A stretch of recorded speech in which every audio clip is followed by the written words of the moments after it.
Eiffel tower ফ্রান্সের রাজধানী প্যারিসে অবস্থিত একটি বিশ্ববিখ্যাত লৌহ কাঠামো।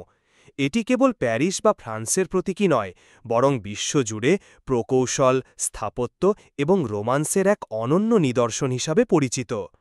ইতিহাস: নির্মাণের উদ্দেশ্য 1889 সালের বিশ্বমেলার এক্সপোজিশন ইউনিভার্সেলের প্রবেশদ্বার হিসাবে আইফেল টাওয়ার নির্মাণ করা হয়েছিল।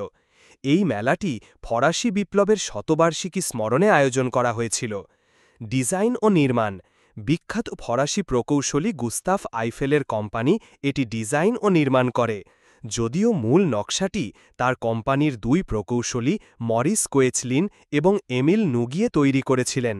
নির্মাণের সময়কাল: এর নির্মাণ কাজ শুরু হয় 1887 সালের 26শে জানুয়ারি এবং মাত্র 2 বছর 2 মাস 5 দিনের মধ্যে 1889 সালের 31শে মার্চ শেষ হয়, যা সেই সময়ের জন্য একটি অসাধারণ কীর্তি ছিল।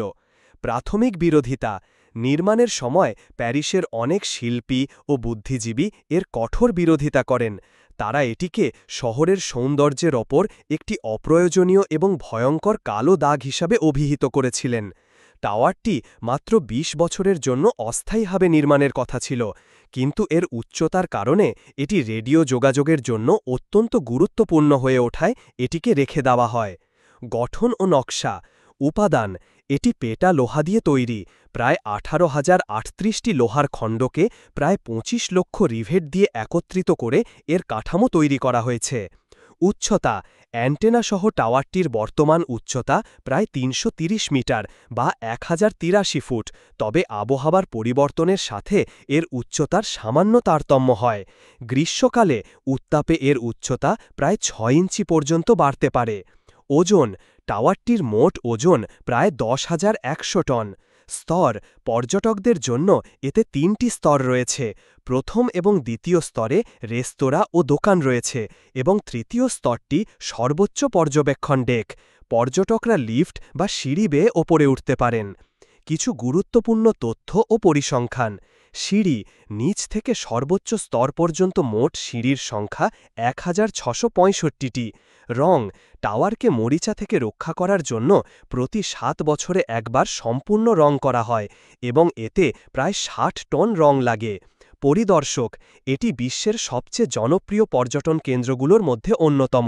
প্রতি বছর প্রায় 70 লক্ষ মানুষ এটি পরিদর্শন করতে আসেন। আলোকসজ্জা: প্রতি সন্ধ্যায় সূর্যাস্তের পর থেকে রাত 1টা পর্যন্ত প্রতি ঘণ্টার শুরুতে 5 মিনিটের জন্য টাওয়ারটি 22,000 বাল্বের সাহায্যে ঝিকমিক করে জ্বলে ওঠে, যা এক মনোমুগ্ধকর দৃশ্য তৈরি করে। সাংস্কৃতিক গুরুত্ব: আইফেল টাওয়ার আজ কেবল একটি স্থাপত্য নয়, এটি ফরাসি সংস্কৃতি, ঐতিহ্য এবং প্যারিস শহরের ভালোবাসার প্রতীক। অসংখ্য চলচ্চিত্র, সাহিত্য এবং শিল্পকর্মে এর উপস্থিতি রয়েছে। এটি বিশ্বের সবচেয়ে বেশি ছবি তোলা স্থাপত্যগুলোর মধ্যে একটি। সংক্ষেপে, আইফেল টাওয়ার মানব ইঞ্জিনিউইটি এবং শৈল্পিক দৃষ্টিভঙ্গির এক চমৎকার উদাহরণ, যা সময়ের পরীক্ষায় উত্তীর্ণ হয়ে আজও কোটি কোটি মানুষকে মুগ্ধ করে চলেছে।